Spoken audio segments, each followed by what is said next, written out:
Boa tarde a todos. Antes de mais, damos as boas-vindas a todos os que estão neste direto, neste webinar, e desde já apresento os nossos protagonistas, os protagonistas desta sessão dedicada à retoma e à continuidade em segurança.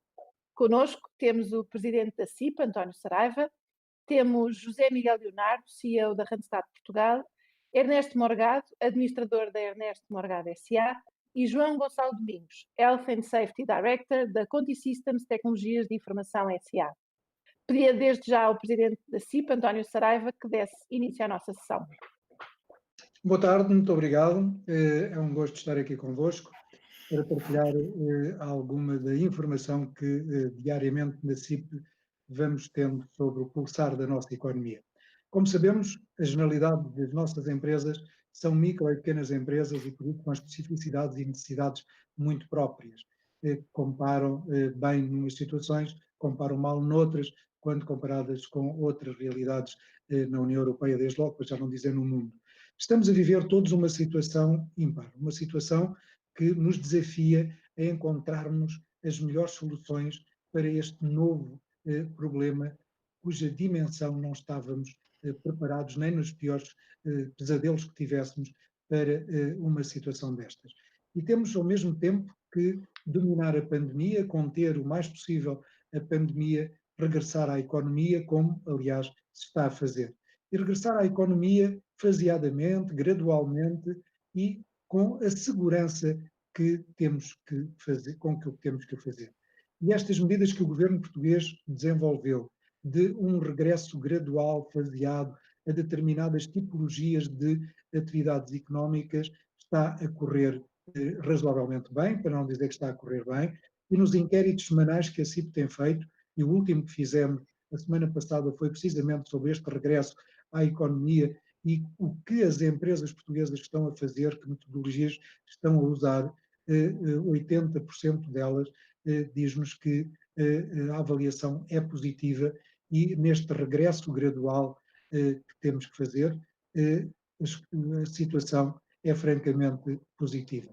As empresas portuguesas, mais uma vez, responderam presente e adotaram as melhores práticas, as melhores recomendações e aí, para além daqueles que a própria Randstad desenvolveu, outros que as empresas, de acordo com as suas dimensões, os planos de contingência que eles próprios desenvolveram, a avaliação que fazemos é que o regresso está a ocorrer em segurança, está a defender a saúde pública e está a acautelar o regresso à economia tão necessário que é para que a economia portuguesa defenda as suas empresas, defendendo as suas empresas, defenda os postos de trabalho, e isso exige medidas assertivas, exige que desenvolvamos soluções, novas soluções para estes novos problemas, o que nem sempre é fácil, porque invariavelmente o ser humano tenta responder aos problemas de acordo com as experiências, as práticas anteriores, mas pela primeira vez que estamos desafiados a responder a este problema com novas, diferentes, disruptivas soluções. E é isso que está a acontecer, é isso uma vez mais que as empresas portuguesas estão a dar prova de maturidade e inovando nos processos também a este nível, estamos a fazer um regresso que, faseado, é pelo menos sustentável.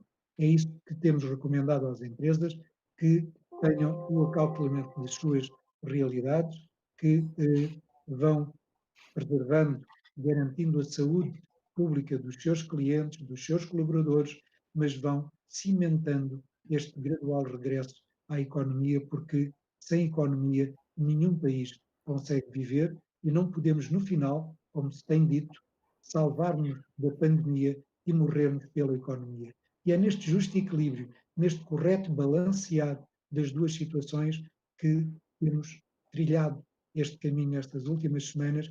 Estou convencido, por aquilo que conheço da realidade das empresas portuguesas, que continuarão a responder presente, continuarão a responder com as melhores práticas e assessorados que estão com aqueles exemplos, os bons exemplos que se lhes vão sendo transmitidos pela partilha que hoje se vai fazendo cada vez maior através da digitalização destas novas plataformas que todos estamos a utilizar, o conhecimento partilhado, a partilha de soluções, de exemplos, é através desta partilha, desta coesão de esforços, deste associativismo também aqui, esta conjugação de esforços, nesta união de vontades que salvaremos a economia portuguesa, salvaremos os postos de trabalho e garantiremos o nosso futuro.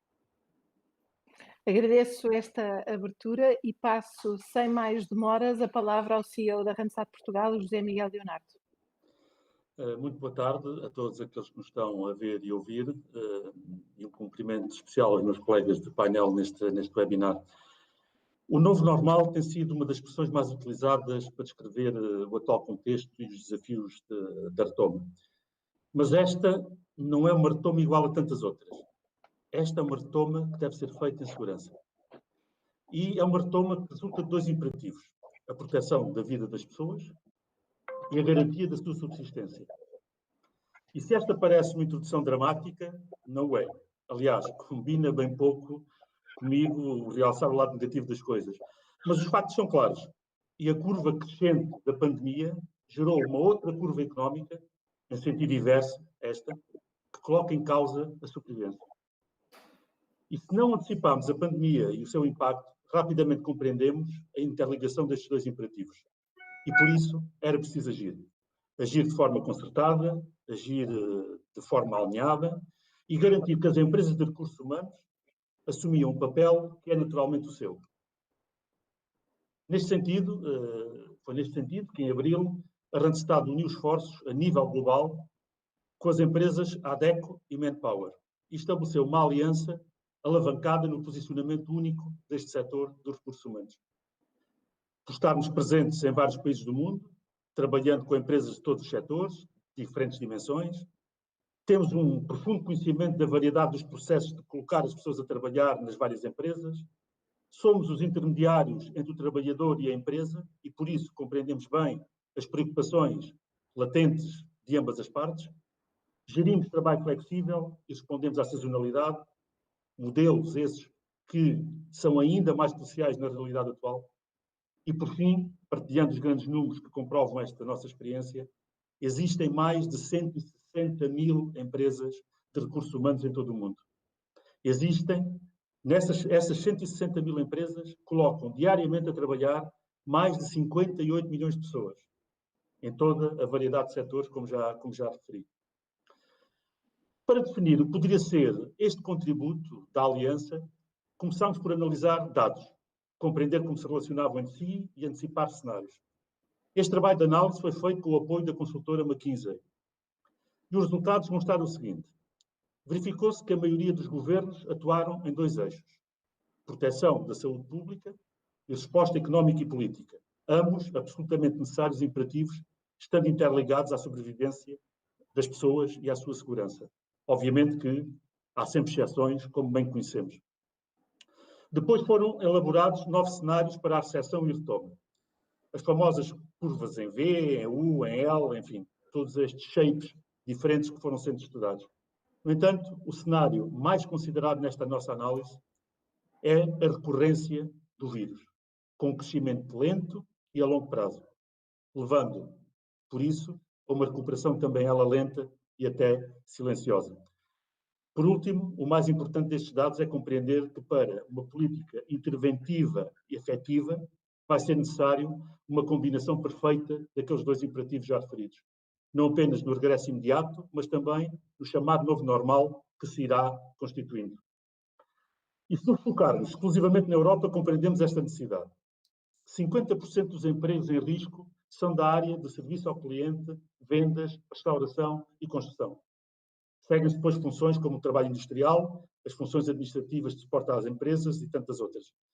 Todas estas funções que eu referi têm uma enorme taxa de ocupação da nossa população ativa em Portugal. De igual forma, voltaremos a encontrar um risco mais elevado no acesso ao trabalho para a faixa etária até 25 anos. Isto dever-se-á à redução de trabalhos a prazo ou temporários e à própria retração das empresas, trazendo novamente para cima da mesa o já famigerado aumento do desemprego jovem, ou a sua latência. Mas o que fazer? Como agir? Como reagir? Preparar e garantir a retoma é um desafio que contempla várias dimensões. Um desafio que começa nos protocolos de segurança e saúde no trabalho, mas que não termina na sua realização. Protocolos que têm como primeira dimensão a saúde das pessoas, e isto não deve ser nunca negociável, deve ser sempre a primeira prioridade, e que numa segunda dimensão privilegiam também eles a continuidade do negócio. Como bem sabemos, já foi referido, está intimamente ligado com a nossa própria sobrevivência. Os protocolos têm de ser desenhados, implementados e comunicados para que os trabalhadores regressem em segurança e sintam esse conforto. Para que os protocolos sejam geradores de maiores certezas, é fundamental que haja uma partilha completa dos mesmos em todos os países e dentro de cada indústria e que novos canais sejam criados que aumentem a velocidade dessa partilha. E este é o principal objetivo da aliança que vos referi. Coletar os protocolos e partilhar as melhores práticas. Fazê-lo em conjunto com as empresas, com as associações, com os sindicatos, com o governo e com todas aquelas entidades que queiram contribuir para acelerar a retoma. E só desta forma conseguiremos assegurar as duas dimensões da nossa própria sobrevivência. Em abril, no início desta iniciativa, tínhamos 10 países envolvidos, focados em 5 indústrias. Hoje, são mais de 20 os países já envolvidos neste esforço. E Portugal pode, desde já, beneficiar do que está a ser feito a nível global. Vamos, após este webinar, partilhar 2 documentos que resultam da revisão de 400 protocolos de saúde e segurança, de 13 países diferentes, em 5 setores de atividade. Documentos que são checklists das dimensões a cautelar e que podem imprimir maior segurança às nossas empresas. Nesta partilha é conveniente reforçar que as empresas de recursos humanos não são empresas de higiene e segurança. E que nem, tampouco, é nosso propósito passar a sê-lo. O que nos move é partilhar práticas, fazer a nossa parte para que os cenários menos otimistas sejam contrariados, então, pela realidade. Para que as pessoas confiem nas empresas, confiem umas nas outras e cumpram os protocolos de segurança. Os protocolos têm as medidas, mas não devem servir apenas para um trabalho de fiscalização. Devem, em primeiro lugar, ser um veículo de comunicação e até de engagement. É preciso um trabalho de continuidade e de ligação com os trabalhadores, para garantir a minimização dos riscos inerentes. Afinal, são as pessoas o grande potencial de qualquer organização. Da mesma forma, os protocolos têm de ser instrumentos vivos, que acompanham as medidas decretadas pelas autoridades. O desafio que urge às empresas é a sua capacidade, em qualquer setor, de estarem ainda mais ligadas aos seus trabalhadores para garantir que minimizam os riscos e que aumentam o potencial dos seus profissionais. Para que, juntos, a retoma seja possível, é necessário erradicar o medo. O medo bloqueia, consome e destrói. Em contrapartida, precaução e prudência dar-nos-ão a coragem consciente de viver plenamente a nova normalidade. Acredito que estes sejam os desafios que temos em mãos. Agradeço ao José Miguel e desde já apresento os nossos 2 convidados, o Ernesto Morgado, que é da Ernesto Morgado S.A., e temos também connosco, como já tinha referido, o João Gonçalo Domingos, Health and Safety Director da Conti Systems. Estas 2 empresas são 2 empresas que vão poder partilhar connosco como estão a garantir a segurança e de que forma é que estão a trabalhar esta fase de desconfinamento. Começo por si, Ernesto. Mais do que falar nesta fase, é importante perceber no seu negócio que não parou e que conseguiram, durante todo este período, e numa altura em que se pedia muito às pessoas para ficarem em casa, garantir a segurança e garantir a continuidade do negócio. Conte-nos como é que conseguiu durante esse período e como é que estão a trabalhar também nesta garantia de segurança. Muito boa tarde a todos. Em primeiro lugar, queria agradecer à CIPE o convite que nos endereçou, que muito nos honra, e cumprimentar também todos os colegas do painel. Ora bem, a Ernesto Morgado é uma empresa que por acaso fez 100 anos de atividade durante este período de recolhimento. É uma empresa de arroz, uma indústria de arroz, que tem 2 unidades de transformação diferentes. Uma que transforma arroz em casca em arroz branqueado, que depois as pessoas podem cozinhar em casa para fazer deliciosos pratos. Mas também tem uma outra unidade de transformação que usa uma quantidade de inovação muito elevada, que produz pratos, refeições, acompanhamentos e sopas esterilizadas que com um ano de validade e que podem estar na nossa despensa em casa para poder produzir com uma refeição muito rápida através de um aquecimento em micro-ondas. Para terem uma ideia da dimensão, nós produzimos 16 a 18 mil toneladas de arroz branqueado por ano e cerca de 500 mil unidades de venda destas refeições. Ora bem, eu falo nisto porque a estratégia adotada pela empresa foi diferenciada consoante as características de cada uma destas unidades. Portanto, primeiro tínhamos que adotar medidas para que evitassem, portanto, que surgissem casos de infecção na fábrica e, portanto, tínhamos que tomar todas as medidas necessárias para, por um lado, manter a fábrica em operação, o que era fundamental para alimentar a população, os nossos consumidores e as suas famílias, e fundamental para manter a empresa económica e financeiramente equilibrada, e, por outro lado, manter o pessoal com saúde, para bem do próprio pessoal, mas também porque, sendo o principal recurso da empresa, para bem da empresa, para que pudesse continuar a operar.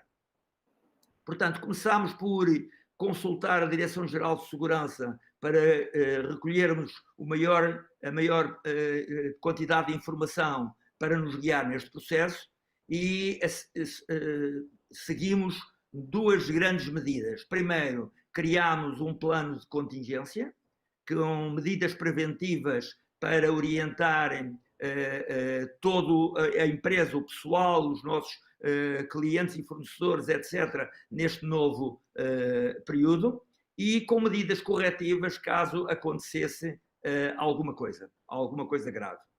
A segunda medida foi usar o teletrabalho para certos trabalhadores, e isso para os proteger e também para minimizar a probabilidade de causar interrupções à operação. Ora bem, as medidas para evitar que surjam casos de infecção, isto é, as tais medidas aprovadas, eu queria dizer que elas estão em vigor na empresa desde 16 de março, portanto houve uma grande preocupação da nossa parte de tomar medidas muito rápidas que evitassem qualquer caso de contaminação na fábrica. No fundo, começámos por criar um conjunto de procedimentos genéricos para os colaboradores, explicando-lhes a razão da adoção de novos procedimentos e, portanto, para ganhar a sua confiança, motivando os colaboradores a adotá-las sempre que necessário. E depois também adotámos um conjunto de procedimentos para a operação da fábrica, que são aqueles que são bem conhecidos: distanciamento entre pessoas, cumprimento sem qualquer contacto pessoal, utilização de equipamentos de proteção, higiene pessoal, higiene ambiental, etc. Por exemplo, para ter uma ideia, o distanciamento entre pessoas, por exemplo, no refeitório, era um sítio onde as pessoas se aproximavam, portanto criámos turnos de almoço para termos um máximo de 4 pessoas simultaneamente no refeitório a cada momento. Depois houve uma grande preocupação com a comunicação, isto é, nós fazermos chegar não só aos colaboradores, mas a quem nos visitava na fábrica, o conjunto das medidas adotadas para que não houvesse falhas na prevenção. Portanto, afixámos pósteres alusivos à Covid-19 nos locais relevantes da fábrica, na recepção de pessoas, na recepção de tratores e caminhões. Criámos uma área de isolamento para pessoas potencialmente infectadas, com acesso a instalações sanitárias, e também afixámos pósteres no refeitório, na sala de café e na sala dos agricultores. Por outro lado, enviámos cartas a fornecedores e clientes, informando-os sobre os novos procedimentos e tomando uma ação muito firme de que exigíamos que as suas pessoas que visitassem a fábrica tinham que aderir a essas normas para que tudo corresse como nós tínhamos planeado. Ora bem, Em relação às medidas corretivas, que felizmente até hoje não foram necessários aplicar, porque não temos ainda, felizmente não temos nenhum caso de infecção, era, por um lado, a automonitorização de sintomas, isto é, as pessoas deviam monitorizar-se a si próprias para ver se têm sintomas da doença. E dissemos quais eram os sintomas que deveriam analisar e terem particular cuidado. Criámos um documento para que lhes dizia para ficar em casa e não vir trabalhar caso detectassem qualquer um desses sintomas. E, por um lado, pensámos num conjunto de medidas caso surgissem sintomas da doença quando o trabalhador está dentro da fábrica. E aí criámos um fluxograma de atuação da Covid-19 em que ele teria que seguir com rigor para o dirigir à sala de isolamento, à área de isolamento, mas também a maneira de informar as chefias, para que as chefias alertassem o Sistema Nacional de Saúde, a nossa empresa de apoio de medicina do trabalho, etc. Portanto, preparámos um plano para que quando surgisse um caso, minimizássemos a possibilidade de contaminação a outros trabalhadores e garantíamos a segurança da pessoa infectada. Okay? Em relação ao teletrabalho, para terminar, portanto, enviámos para teletrabalho aquelas pessoas que podiam ir para teletrabalho. Obviamente, o arroz não pode ser produzido em casa das pessoas, tem que ser produzido na fábrica e, portanto, não podíamos mandar todas as pessoas para o teletrabalho, mas colaboradores de risco, colaboradores que tinham familiares de risco, colaboradores que têm que tomar conta de filhos pequenos, colaboradores cuja presença não seja absolutamente obrigatória, a todos eles mandámos para casa. Dado que têm um computador pessoal, foi apenas preciso obter uma licença de um programa de comunicação como aquele que estamos a usar e houve a preocupação de mantermos reuniões regulares de modo a podermos tomar as decisões, apesar de cada um estar em sua casa, pudéssemos tomar essas decisões como tivesse em casa. Afastados, mas próximos, não é? Mas próximos, exatamente.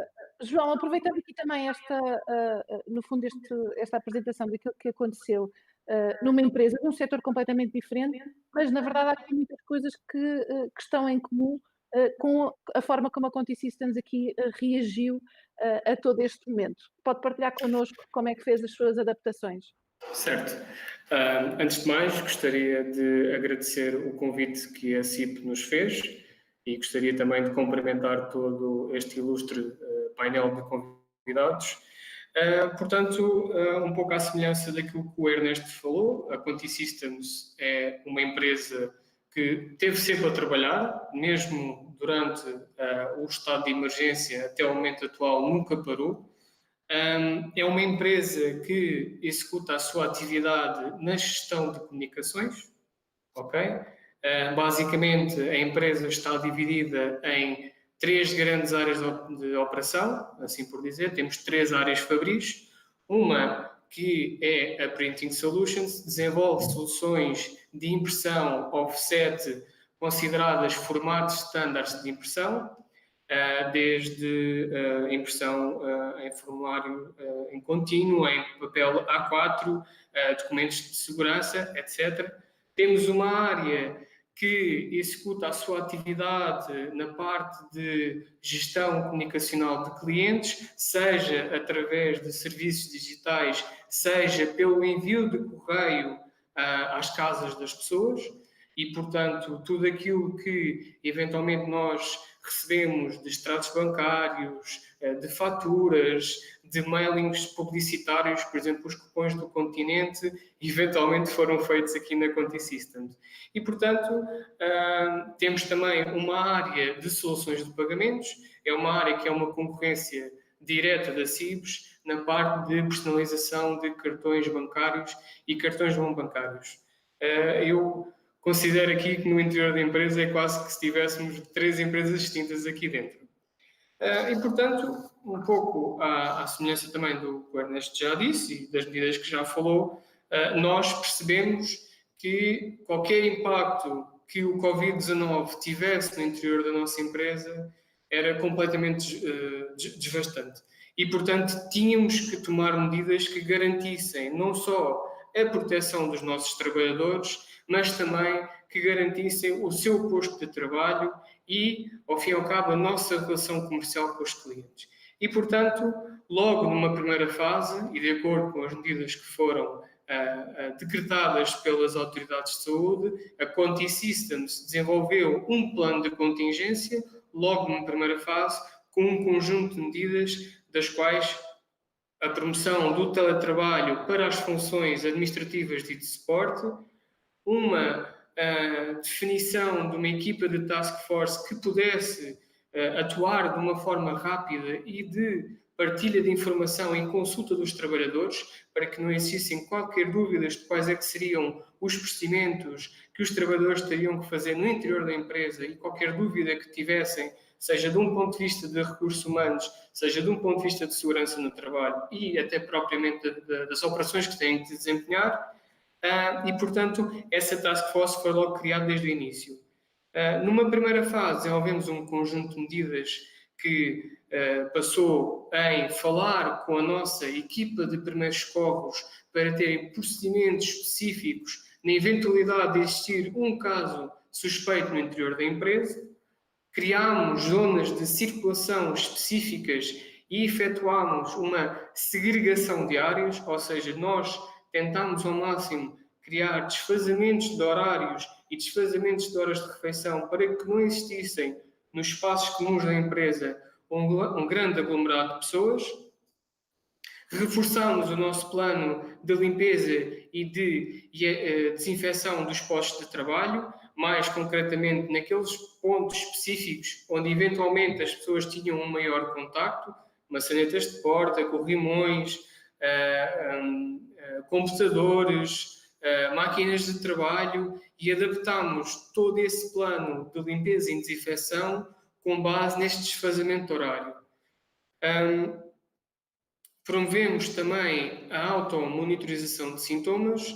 Um trabalhador que entre na Conti Systems automaticamente terá que fazer uma medição de temperatura, o que ajuda-nos bastante a ter só um único ponto de entrada, porque permite-nos um controle mais eficiente de toda esta dinâmica de entrada no edifício, e dos quais esses trabalhadores, na eventualidade de, numa primeira instância, detectarem um sintoma febril um pouco acima daquilo que é a referência, automaticamente é-lhes vedado o acesso à empresa, mas na certeza de que nunca irão ter uma falta ou uma falta de retribuição naquele dia. Não, a nossa preocupação foi sempre proteger os trabalhadores e proteger quem trabalha cá dentro.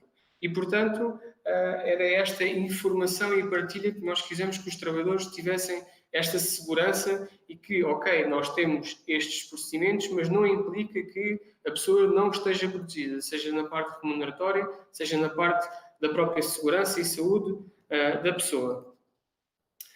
E, portanto, efetuamos este conjunto de medidas. Semanalmente, fazemos na nossa equipa de gestão, a nossa reunião da equipa de gestão, um ponto de situação sobre o Covid-19 e dos quais conseguimos fazer uma avaliação das medidas implementadas e da sua eficácia e fazer alguma alteração que seja necessária com base no input das próprias chefias ou naquilo que os colaboradores nos forem comunicando.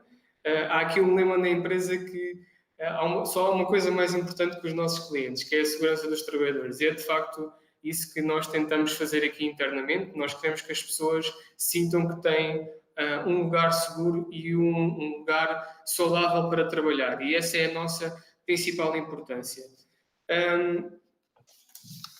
Também consideramos que era extremamente importante passar informações de uma forma regular a toda a gente. Portanto, nós temos no nosso espaço de internet várias questões e medidas adotadas no âmbito do Covid e explicações de como é que o vírus se transmite, o que é que as pessoas têm que fazer para se proteger, as regras de etiqueta respiratória, o distanciamento físico dos colegas de trabalho e outras questões também alinhadas com eventuais dúvidas mais dedicadas à parte de recursos humanos.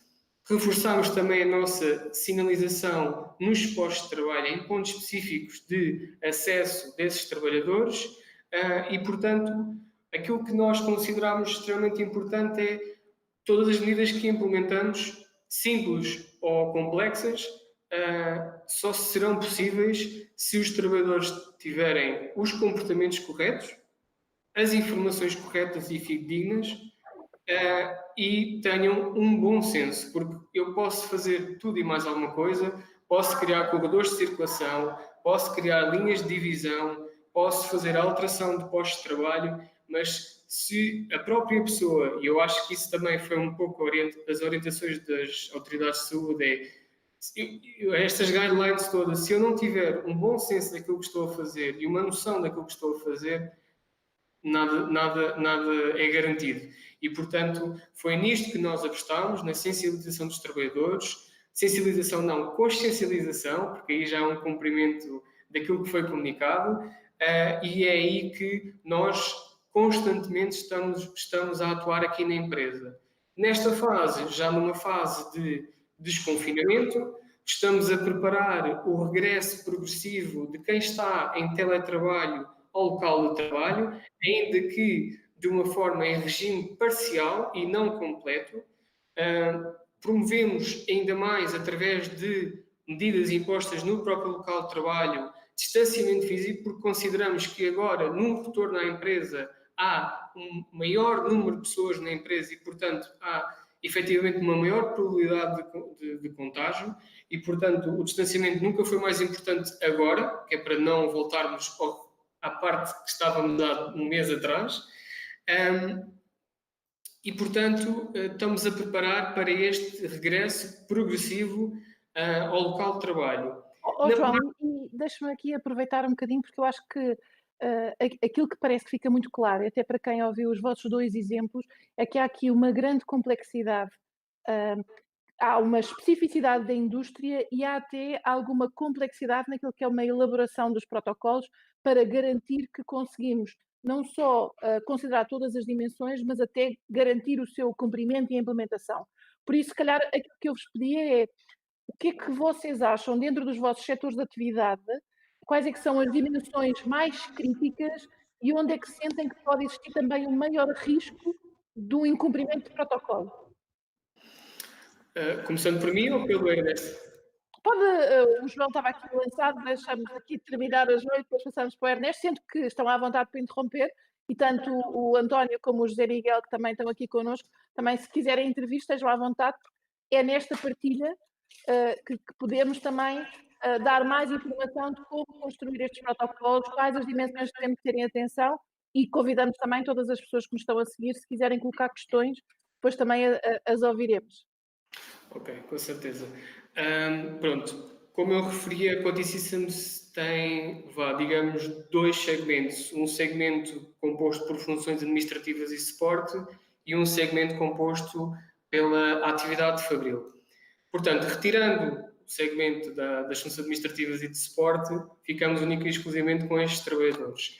Dentro destes trabalhadores, o que nós fizemos foi uma identificação das pessoas que faziam parte dos grupos de risco, mas também uma identificação das pessoas que tinham um contacto com o exterior e que seria um ambiente não controlado pela empresa.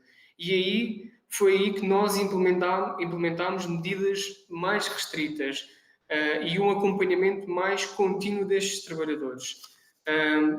Só por dizer, por exemplo, que na empresa neste momento temos a obrigatoriedade do uso de máscaras em corredores de circulação e em espaços comuns e nos locais de trabalho onde não seja possível haver um distanciamento físico dos próprios trabalhadores e dos colegas de trabalho, e sendo recomendável quando o trabalhador está, por exemplo, sozinho no posto de trabalho. Estando sozinho no posto de trabalho, não há qualquer objeção se o trabalhador não estiver a utilizar máscara, mas nestes espaços em concreto tem de utilizar e é obrigatório utilizar, até porque pode haver um aglomerado maior de pessoas e uma maior circulação de pessoas.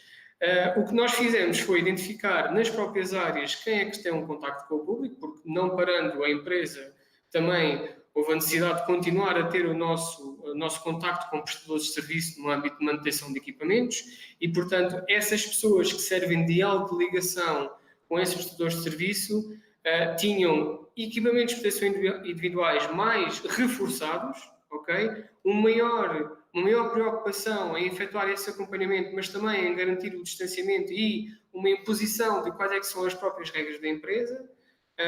Esses prestadores de serviço, ao entrarem na empresa, têm que ser comunicado antecipadamente para a recepção ter essas informações a priori de quem é que vem. Essas pessoas têm que preencher uma declaração de visitantes, da qual serve como um documento de triagem numa situação se aquela pessoa eventualmente for um caso suspeito e nós rapidamente conseguimos identificar, ok, quem é que cá esteve, quem é que efetivamente pode ter tido um contacto direto com os trabalhadores e, portanto, também fazem uma automonitorização dos sintomas no ponto de entrada. Tendo também a parte da expedição, também por uma deslocação no exterior da empresa, acaba por ser um ambiente não controlado e, portanto, fizemos o reforço de equipamentos de proteção individual para estes trabalhadores, estes motoristas, que basicamente compunha por viseira e máscara, álcool desinfetante em todas as carrinhas e sacos do lixo preparados para que houvesse um descarte correto desses equipamentos e também a entrega de luvas. E isto é algo que os trabalhadores têm assente e que pedem sempre diretamente ao Departamento de Segurança e Saúde do Trabalho. Ou seja, no fundo, João, identificamos aqui muito como um dos temas, muito esta questão das pessoas serem, o tema que falava há pouco do bom senso e da importância das pessoas terem esse mesmo bom senso. Ernesto, no caso da vossa indústria, também são as pessoas que apresentam o maior risco?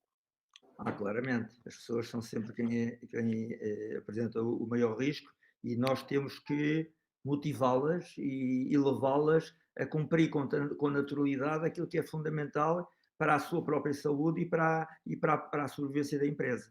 Nós tivemos que atuar essencialmente no caso da nossa cozinha industrial, dado que a fábrica, o descasque, de primeira transformação, normalmente tem muito poucas pessoas, porque é praticamente tudo automático e, portanto, o distanciamento está praticamente garantido.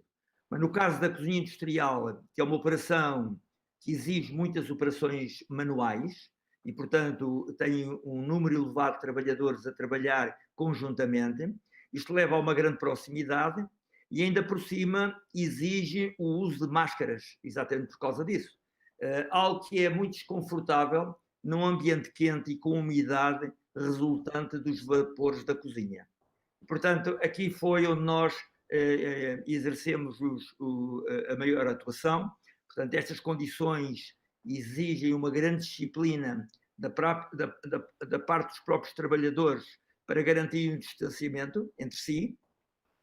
E para isso foi necessário explicar a razão destas medidas e motivar os colaboradores, mostrando os perigos de não cumprimento, primeiro para eles próprios e depois para a empresa, dado que um colaborador infectado pode causar a infecção de muitos, como temos visto ultimamente em alguns casos no nosso país, e isso põe a operação em causa, o que leva a que os nossos consumidores não tenham a possibilidade de continuar a consumir os nossos produtos, mas põe também os próprios postos de trabalho em causa, porque se a empresa tem que parar, isso podia levar a uma situação de layoff que nós queríamos evitar a todo o custo. Já agora queria aproveitar para agradecer ao nosso pessoal o sentido da responsabilidade que tiveram ao longo de todo este processo e o espírito de sacrifício e o empenho que tiveram para garantir que o nosso arroz continuasse a chegar à mesa de muitos portugueses. Muito obrigado a eles todos. Sem eles não era possível fazer isto. Ernesto, eu se calhar, Inês, me permitir só fazer um comentário um pouco no seguimento deste último comentário do Ernesto.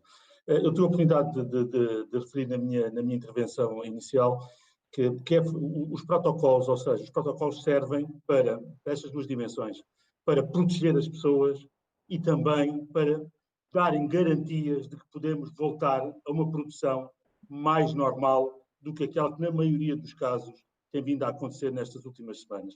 Seja por imposição legal, porque muitas das pessoas estavam confinadas e não podiam sair, casos extremos até de confinamento absoluto, como o caso de Ovar, o cerco de Ovar, em que, enfim, algumas dimensões ainda ulteriores que isso obrigaram, mas há aqui um fator que é fundamental também, nestes mesmos protocolos, como lhes chamamos, é que, digamos, pensando bem todo o layout dos locais de trabalho, as condições que eles têm que ter. Já ouvimos várias vezes também, no setor da restauração, por exemplo, a taxa de ocupação de espaços que se reduz drasticamente. O mesmo acontece em todos os outros locais, sempre e quando houvesse muita proximidade entre os colaboradores. E isto provoca um receio enorme por parte dos trabalhadores. E este receio começa logo ao sair de casa. A maior parte das pessoas desloca-se para o seu trabalho em transportes públicos, temem os aglomerados que havia antes. Ou seja, é um desafio também por isso. E é um desafio porque as pessoas têm medo. Estes protocolos, as empresas pensarem, as organizações pensarem que têm que contemplar, para além do seu aspecto técnico, daí o ênfase que também eu tive a oportunidade de dar à comunicação, de enfatizar que, obviamente, não podemos nunca assegurar o risco zero, mas isto tampouco nas nossas próprias casas nós o conseguimos assegurar. Portanto, mas está pensado de fio a pavio, e isso transmite a tal segurança e tranquilidade que é necessária. Porque não basta obrigar, digamos assim, as pessoas a voltar ao seu posto de trabalho. As pessoas têm que estar ao seu posto de trabalho com aquele sentimento de missão e de interesse, chamado motivação, para que a sua produtividade seja aquela que é necessária para garantir a própria sobrevivência também aqui das empresas. E este é um desafio que gira a 360 graus. Este é um desafio que eu acho que nós temos em mãos, não é? Que certamente na vossa realidade se cruzarão também com ele todos os dias.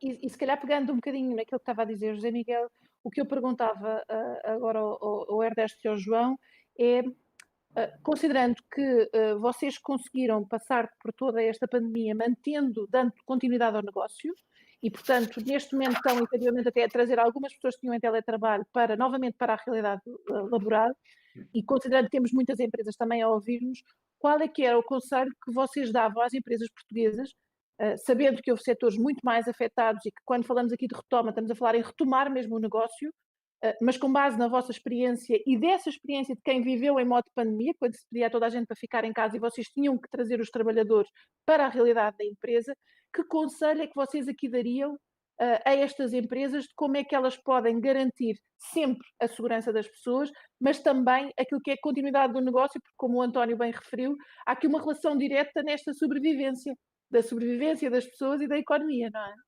Inês, se me permitem, antes do Ernesto e do João responderem a essa sua questão, há aqui uma outra dimensão que gostaria de chamar a atenção e que não é menos importante para as empresas, sejam elas quais forem, obviamente, desde logo estas duas, pelo seu excelente exemplo e por aquilo que aqui nos demonstraram, conseguem ser, de facto, este exemplo, que é o efeito reputacional das entidades, o efeito reputacional das empresas, porque ou estes procedimentos são seguidos, são compreendidos, interiorizados, respeitados na defesa da saúde pública e da saúde dos próprios trabalhadores, empresários, enfim, a unidade empresarial entendida como um todo, mas daí resulta também o efeito reputacional da entidade, porque se alguma coisa acontece, é a empresa e logo a marca ou as marcas que fabrica que é prejudicada pelo mau exemplo que transmite, pela desconfiança que se instala e muitas vezes o efeito reputacional pode levar a danos, a prejuízos incalculáveis que, por vezes, porque se facilitou, porque não se atendeu a este ou aquele aspecto, porque se facilitou, ao fim e ao cabo, os prejuízos decorrentes sobre a imagem, sobre a reputação da entidade é imenso.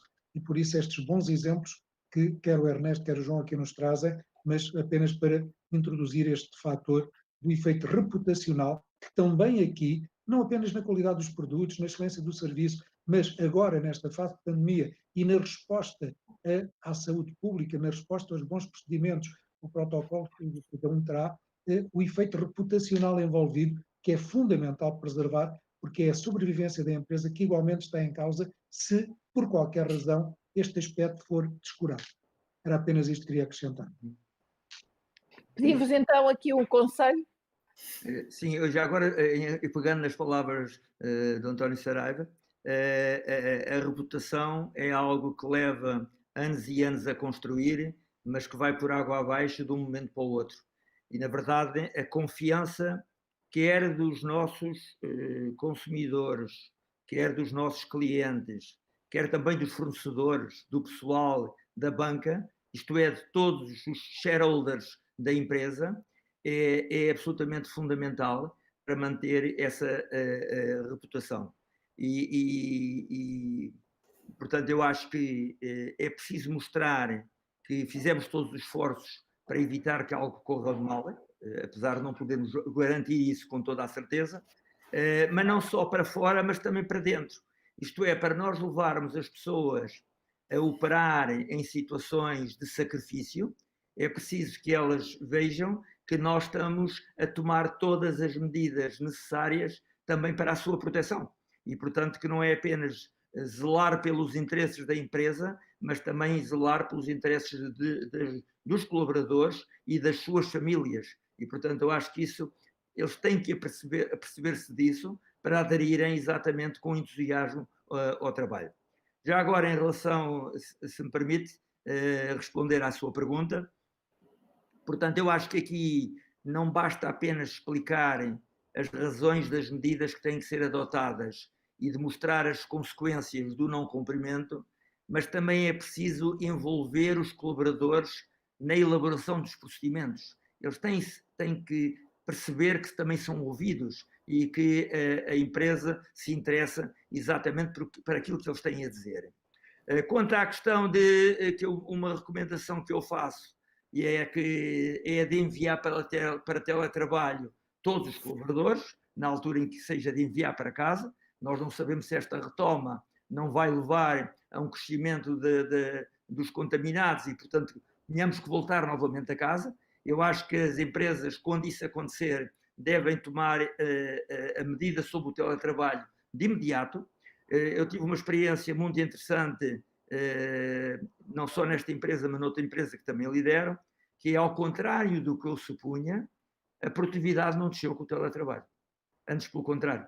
E, portanto, desde que bem motivadas, desde que haja um plano de comunicação, desde que as pessoas sintam que os gestores estão interessados naquilo que eles fazem e que há, às vezes, até usando estas ferramentas de comunicação, comunicar à empresa fazendo momentos determinados de pausa, quase como se fosse um café na empresa, exatamente para as pessoas perceberem que há aqui algo mais do que apenas trabalho, há algo que une as pessoas num projeto comum. Eu acho que isso é importante. E pronto, e apoiar também as pessoas nas suas aflições. Se eles têm um problema em casa, acho que a empresa deve fazer os possíveis por flexibilizar a sua operação para que essa pessoa possa ir resolver esse problema a casa. Caso contrário, ele não vai estar com a mente no trabalho e, portanto, não vai poder produzir em condições. Ou seja, aceitar aqui o novo normal, não é? Aqui quando falamos do teletrabalho. Já agora só uma coisa. Recomendo a leitura de um livro da Direção-Geral de Saúde, que se chama Saúde e Atividades Diárias, que eu infelizmente não tive a oportunidade de ler no início deste período, mas se tivesse lido teria sido muito mais rápido todo este planeamento das operações, porque na verdade ficámos contentes por ver muitas das medidas que nós tomamos estão de facto lá enunciadas. E fica aqui esta boa dica, João.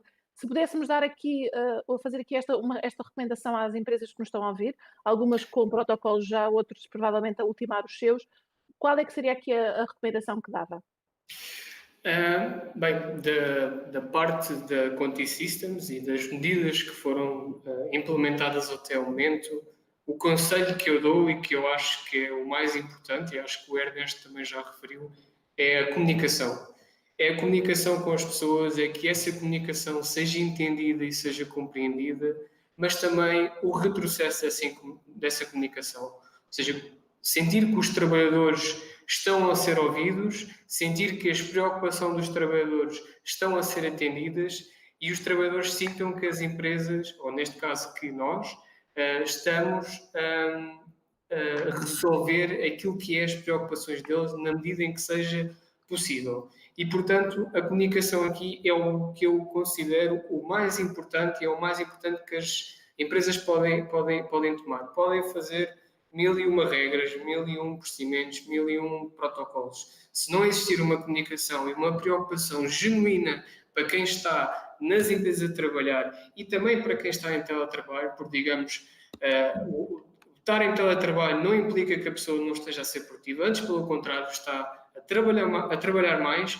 e muitas vezes nós temos de ter em consideração que a pessoa estando em teletrabalho tem um cansaço psicológico tremendo e, portanto, é extremamente importante que nós tenhamos uma proximidade com as pessoas, falemos com elas, tenhamos mais momentos de contacto em forma de teletrabalho, como é óbvio, e que as pessoas entendam que, ok, não precisas estar estressado, há tempo para fazer as tarefas, tens isto para cumprir, como é que está a correr, como é que precisas de ajuda. Pronto, haver este acompanhamento que é extremamente importante, caso contrário, uma pessoa que esteja confinada em casa, a trabalhar, muitas vezes com os filhos em casa, em telescola, todo este cansaço é praticamente ingerível e o inverso de ser produtivo. E, portanto, as pessoas têm que sentir que verdadeiramente estão a ser apoiadas pelas FIAs e que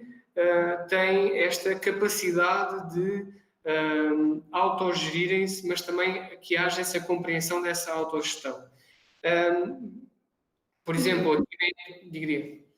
Não, ia só dizer, antes aqui, e até para gerir aqui o tempo, estamos a 8 minutos do fim do nosso webinar. Temos uma questão de uma das pessoas que está a acompanhar o webinar e que pedia a quem quisesse responder. Da nossa assistência, a questão é se a medição de temperatura é permitida por lei. Foi um dos temas que deu direito a muitas notícias, falámos aqui do tema da medição de temperatura. Não sei se querem aqui responder a esta questão, não tanto se calhar numa perspectiva legalista, mas até porque é que há esta importância das empresas fazerem esta medição de temperatura. Que o António... Inês, é dizer que a experiência que temos da CIP e da avaliação que fizemos e que sugerimos ao Governo em sede de concertação social, e o Governo acabou por emitir uma nota de esclarecimento sobre o assunto, de facto, a Comissão Nacional de Proteção de Dados impede o registro das temperaturas. O Governo emitiu uma posição onde permite, até porque, em alguns casos, diria, na maior parte dos casos, é fundamental para rastreio da situação do colaborador ou do utilizador dos transportes públicos, enfim, de N situações, esse controle, ele pode ser feito, mas não pode ficar registado. Pode ser feito, mas não pode ficar registado sob pena de se incorrer em crime, porque não é permitido. O registro, a leitura pode ser feita, não pode ficar registado. Exatamente. Já agora também mencionar esse respeito de que não há muita coincidência de opiniões, e já não me refiro somente dentro de Portugal, porque sabemos que há disputa também nesse sentido, mas mais do que isso, dentro do próprio projeto da Aliança, digamos, em vários países, esta questão foi levantada, que não deixa de ser curioso, não é? Inclusivamente, digamos, foi um dos itens que foi analisado, foi, por um lado, qual a necessidade de fazer a medição de temperatura, ou seja, com que propósito, e, por outro lado, se ele era ou não permitido. Portanto, também na documentação que teremos a oportunidade de distribuir, está algumas referências também a este, mas, como sempre, obviamente, na nossa realidade em Portugal, deve ser seguida aquilo que são os parceiros jurídicos mais apropriados e o António Saraiva já nos referiu qual é, digamos, a leitura mais comum acerca deste mesmo ponto. E antes de terminarmos, aproveitando aqui os 5 minutos finais, pedia a cada um dos nossos participantes, de uma forma muito breve, que nos fizesse aqui uma antevisão de futuro. Eu sei que hoje, e depois do que todos passamos, fazer previsões de futuro ninguém recomenda, não é? Porque ninguém conseguia prever aquilo que aconteceu em termos de pandemia, mas de qualquer forma, de que forma é que veem aquilo que vai ser esta retoma em Portugal, não só da vossa empresa, mas daquilo que também é a vossa expectativa em termos de mercado e daquilo que vai ser o futuro nestes novos anos 20. Começaria, se calhar, aqui pelo João, faço aqui a ronda ao contrário e terminaria com o António, a quem depois também pediria aqui as palavras finais para fazermos o nosso encerramento. João? Certo. Pronto. No nosso caso em particular, esta pandemia efetivamente trouxe alguns aspectos negativos na nossa atividade, mais concretamente naquilo que é o nosso produto em formato físico. No entanto, devido a esta nova realidade de trabalho, nós efetivamente conseguimos avalancar em alguns clientes serviços em formato digital de comunicação que consideramos que será o futuro e o futuro também da Conti Systems. E portanto, na nossa área de atuação, eu penso que este será o caminho, será cada vez mais um desfoque da comunicação em formato de papel físico, ou na forma como nós já recebemos essas informações a partir de casa, nesta nossa linha de negócios, e mais num sentido de informação digital. Este retrocesso ao trabalho, eu penso que será particularmente difícil para as empresas porque terão que assumir um custo, seja de medidas que têm implementadas no local, equipamentos de proteção individual, desinfecção dos espaços de trabalho, que têm que automaticamente ser suportadas, mas que são de extrema importância. Caso contrário, não garantimos um local de trabalho seguro e saudável para os nossos trabalhadores e, portanto, temos de ter em consideração estes custos e também acautelar quaisquer oscilações de matérias-primas e de outros produtos que a empresa neste momento utiliza. E penso que será esta a nossa avaliação e, neste momento, diria eu que não tivemos qualquer impacto direto das nossas contas da empresa, antes pelo contrário, conseguimos, através desta pandemia, ganhar alguns projetos de tratamento de correio postal de alguns dos nossos clientes e também clientes novos. Portanto, eu não poderia dizer que foi negativo, é negativo, claro, efetivamente, para as pessoas, mas no nosso caso em particular até se mostrou ser positivo em algumas áreas da empresa. Ernesto, em relação a vocês, de que forma é que isto correu em termos de impacto, mas também como é que faz aqui uma divisão? Como é que vai ser esta retoma? Ora bem, as alterações causadas na nossa empresa pela pandemia surpreendeu-nos completamente. As vendas duplicaram em março e abril, isto é, os consumidores quiseram encher a despensa para garantir a sua alimentação, isto não só em Portugal, mas também em novos mercados de exportação, como a Alemanha e a Áustria. De facto, não vendemos mais porque não conseguimos importar toda a matéria-prima de que precisávamos. Ou porque houve exportações banidas por alguns países exportadores, ou devido à falta de navios e falta de contentores que se encontravam bloqueados na China, porque a China tinha tido um problema de saúde muito grave e não tinha podido descarregar e carregar esses navios. Isso levou a um congestionamento que levou vários meses a normalizar. Portanto, aquilo que pode acontecer numa situação destas é muito imprevisível, porque tudo pode acontecer quando surgem uma ruptura destas na economia a nível mundial. Portanto, embora neste mês as vendas estejam a abrandar, é natural, provavelmente pela saturação do mercado nacional, mas o que é certo é que nós também olhamos para isto como uma oportunidade e, portanto, estamos a tentar exportar, sobretudo para novos mercados, para compensar. Por outro lado, as importações também já estão a normalizar, somente temos aqui um problema que é os preços da matéria-prima estão a subir e, portanto, isto vai poder trazer também algumas dificuldades às vendas. Em relação ao futuro, eu diria que é muito cedo para fazer previsões. Depende tudo da evolução da pandemia, da nossa capacidade para nos adaptarmos às novas realidades. Eu queria dizer aqui algo que toda a gente já se consciencializou disso, penso eu, mas na verdade o mundo mudou e não vai ser mais o mesmo. 2 meses de confinamento bastaram para mudar formas de viver de décadas ou mesmo séculos e mostrar que é possível viver e fazer as coisas de maneira diferente, algo impensável há uns meses atrás. Quem é que poderia pensar que grande parte das pessoas estaria a trabalhar em teletrabalho sem ter algum problema para isso? Esta pandemia também criou um ambiente favorável à mudança, como não há memória, ok? As pessoas foram para teletrabalho e mostrou-se que podiam trabalhar em teletrabalho. Há aqui um avanço do digital, também provocado por esta pandemia, que é importante ter em conta, potenciado pela utilização da inteligência artificial e da robotização, e, portanto, não sei o que é que vai ser o futuro. Quanto à forma como nós temos que preparar a nossa empresa, pronto, eu penso que temos que preparar o regresso das pessoas que foram para teletrabalho e, sobretudo, garantir que as medidas adotadas tem que se continuar a segui-las e, particularmente neste momento, em que eu penso que neste momento, com uma abertura do confinamento, eu penso que as probabilidades das coisas piorarem é mais elevado. Eu espero que não seja, porque também há a possibilidade de nada acontecer, por isso daí a dificuldade em prever o futuro, mas só uma maneira de nós nos prepararmos para o futuro é prepararmos antecipadamente.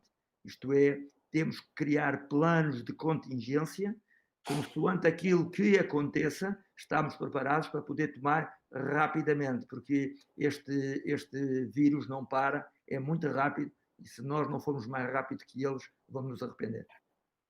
É verdade. E antes de passar ao José Miguel, recebemos aqui uma pergunta e temos que ser aqui muito breves, são 18h02, que é para não irmos muito além, mas não queria deixar de colocar aos nossos convidados. Da experiência que esta fase nos deu, há alguma medida imposta aqui entre aspas, que ponderem vir a implementar numa fase normal? E a Hélia Rodrigues, que partilhou aqui esta questão connosco, dá até como exemplo o teletrabalho.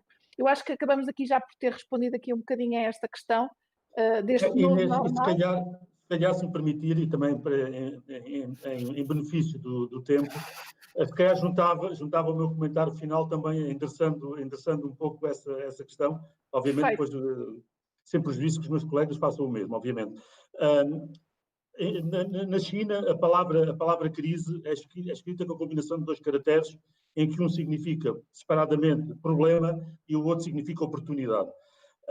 E é isso mesmo que, para além do vírus ser proveniente daqueles lados, ou vir trazido daquelas latitudes, e sem entrar em polémica, obviamente, mas aproveitando este facto, esta coincidência, acho que nós temos que extrair daqui a oportunidade. E a oportunidade é aquela que nós, de alguma maneira, já todos referimos.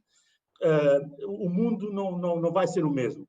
Não vai ser o mesmo nem hoje, nem amanhã, e provavelmente o famoso dia depois da manhã, que é quando o vírus estiver debelado ou controlado, também já não voltará a ser o mesmo.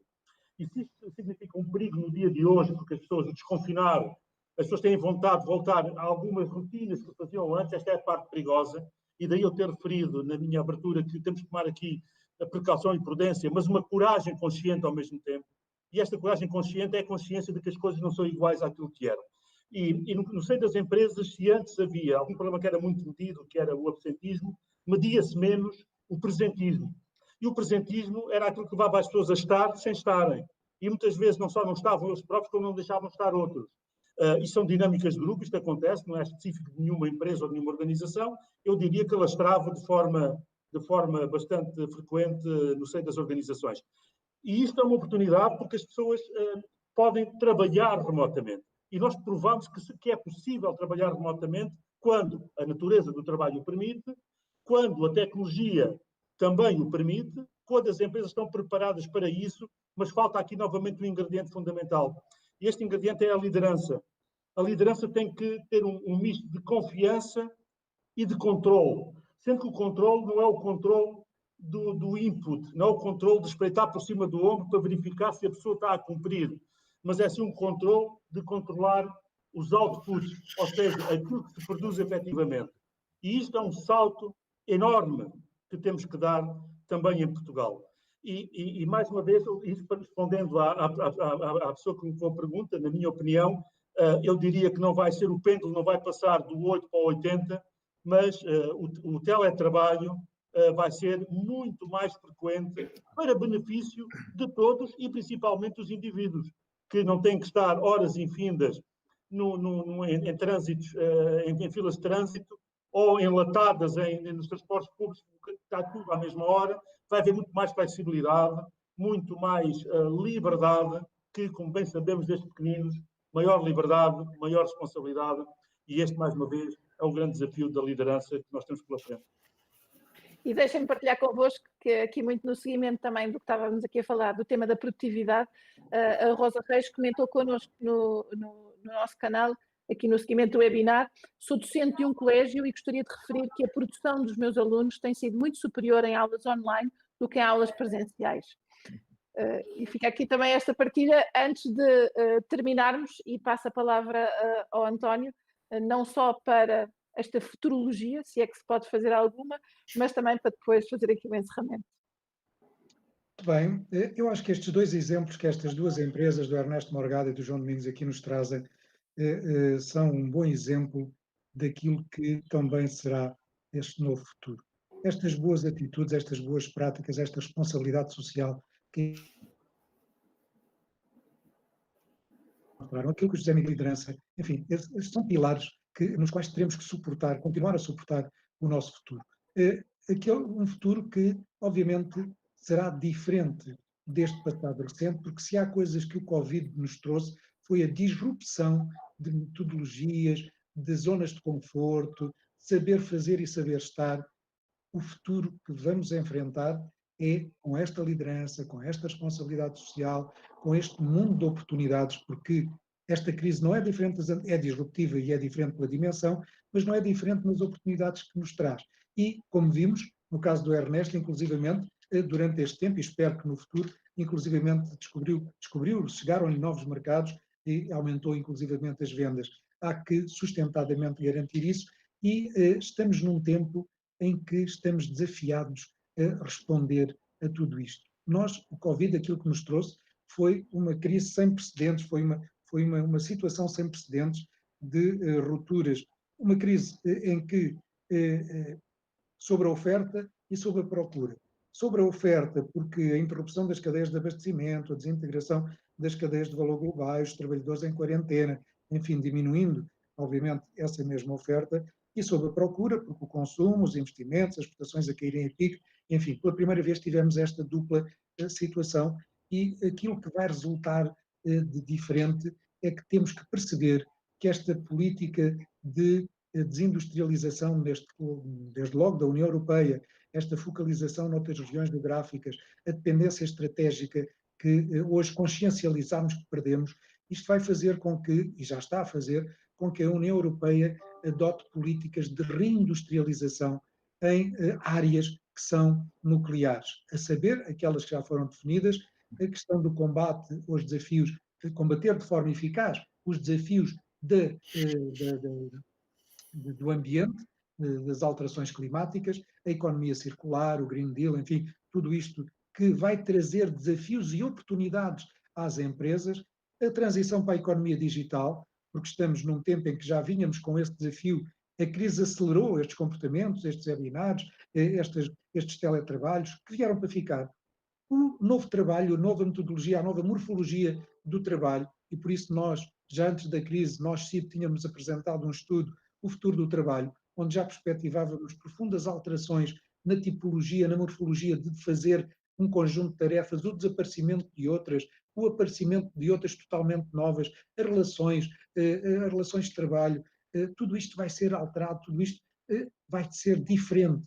E por isso aquilo que temos que fazer com liderança, pelo exemplo, com estes exemplos que aqui hoje nos foram dados, com estes pilares, com estes valores, com estes princípios, diria, que devem ser comuns a tudo na sociedade, enfrentarmos estes desafios e percebermos que cometemos alguns erros no passado, desindustrializando, perdendo fatores importantes para o país. Temos que substituir, no caso nacional, no caso português, temos que saber substituir tão rápido quanto possível importações por fabrico interno, temos que reindustrializar o país, temos que responder a estes desafios. Estou convencido por aquilo que conheço as empresas portuguesas, a sua resiliência, a iniciativa, o arrojo dos empresários, que vamos conseguir fazê-lo, e esta crise só nos veio despertar o melhor que há em nós. Esta capacidade de adaptação, o desenrasca do português, mas agora suportado em fatores de mais saber, de melhor tecnologia, e por isso o desenrascanço, permitam uma expressão, está-nos muito mais facilitado, e agora é passar à ação, porque o futuro é nosso, não tenho dúvidas nenhumas. Agradeço a todos os presentes, agradeço a todos os que nos seguiram e um resto de uma boa semana. Obrigado. Boa tarde a todos. Obrigado. Obrigada. Boa tarde a todos. Foi um gosto. Muito obrigado.